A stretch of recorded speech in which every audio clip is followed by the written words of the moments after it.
Narcissus' myth is about a handsome young man who is foretold to live a long life as long as he never saw himself.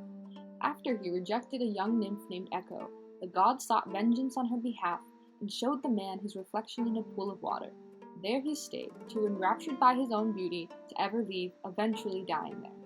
This myth can be compared to some teachers in the educational world who are more concerned with their appearance to parents, their school, and perhaps even the Board of Education to ever genuinely commit themselves to their students.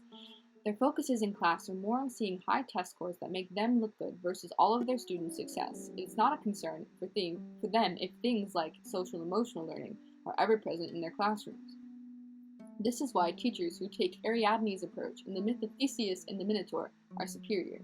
This myth, about the prince of Athens, Theseus, who offered himself up as a sacrifice to King Minos of Crete, required 7 sacrificial men and women to be offered every year because his son had died while participating in a marathon in Athens. Theseus had offered himself not because he wished to die, but the young prince wanted to slay the monster who resided in the maze under the palace to put an end to the sacrifices. After his arrival on the island, Theseus met King Minos' daughter, Ariadne, who offered to help him with his quest.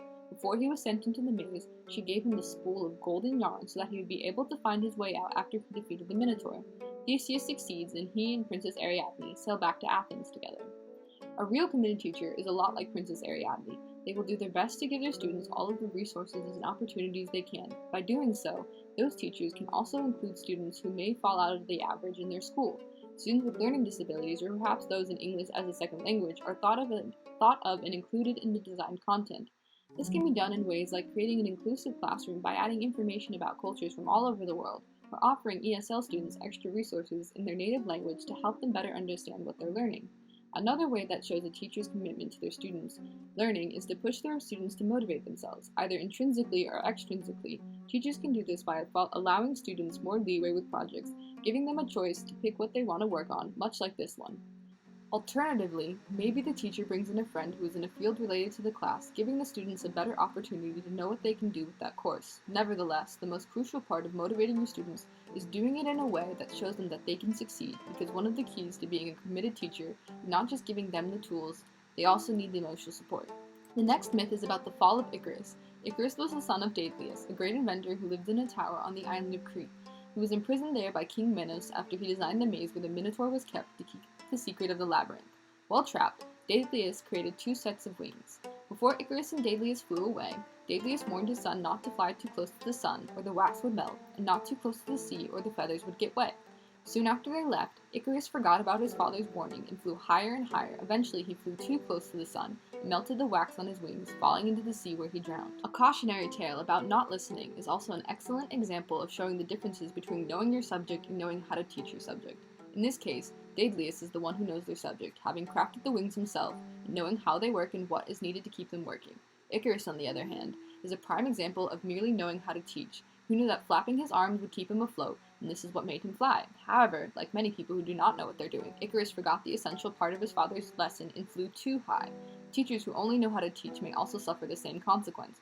When asked questions about the content or correcting misconception, those teachers are unable to do so and end up falling themselves. However, a teacher who knows their subject and knows what they're doing is far more capable of handling questions or correcting misconceptions about the content. They will not need to bluff and can properly give their students what they need to help them grapple with concepts and readjust their teaching so that they can help with apparent issues they may have accidentally caused. The next myth is about the son of Zeus, Perseus. Born to a human mother, after her affair with the king of the gods, Perseus and his mother were cast out from their home. Set adrift in a locked chest, they washed up along the shores of Seriphus, where they stayed. The king of the island, Polydectes, who desired Perseus' mom, tricked the demigod into slaying the Gorgon Medusa, who had snakes for hair and could turn anyone to stone who looked at her. On his quest, Perseus went to the Grey Sisters, where they told him to find the Stygian nymphs, who told him where to find the Gorgons and gave him a bag, sandals, and helmet. He was also given a sword from the god Hermes and a shield from the goddess Athena. He found Medusa and used the shield to avoid her gaze and beheaded her while she slept.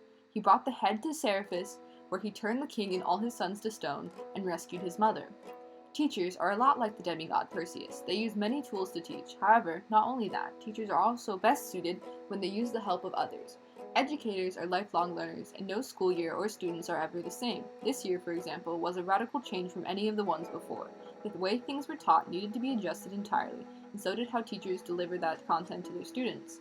This adjustment has not changed my view of teaching very much, but has reaffirmed some of the things I already thought. This career is truly best when it is part of a community of learners. If teachers were to be vocal and share their struggles with designing content for their courses and were offered help, much like Hermes and Athena offered, it seems best to take it. There's no shame in admitting when you're wrong or confused. Moreover, it's okay to look at others to see how they're modeling courses. Especially in the case of this pandemic, it seems okay to look at others. Seeing how teachers have adapted to the circumstances is an excellent way to get inspiration and a better idea of handling your classes. Plus, thanks to this pandemic, teachers are more prepared to handle the idea of online learning, seeing how a lot of them have never had to do something like this before. The final myth is one written by Plato in the Symposium about soulmates. It is said that humans were initially made with 4 arms, 4 legs, and a head with 2 faces. Zeus, fearing their power, separated them in two, forcing them to spend the rest of their days looking for their other half. While this myth can be quite romantic, especially when spoken to a loved one, it is also very accurate for classes 211 and 241. They might have different content, but I do not think students would genuinely be prepared to start the quest of teaching without both of them together. It is hard to truly grasp why things in 211 are essential to know without knowing the psychology behind it told in 241.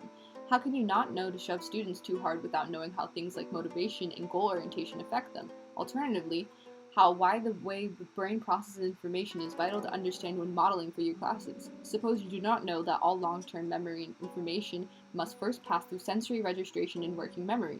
Then how do you know if the style of teaching you're using works or not? Pretty much, everything taught in both of these classes can relate to the other, which seems to create the best way to learn and retain for your time in them, showing truly how 211 and 241 are two halves of one whole.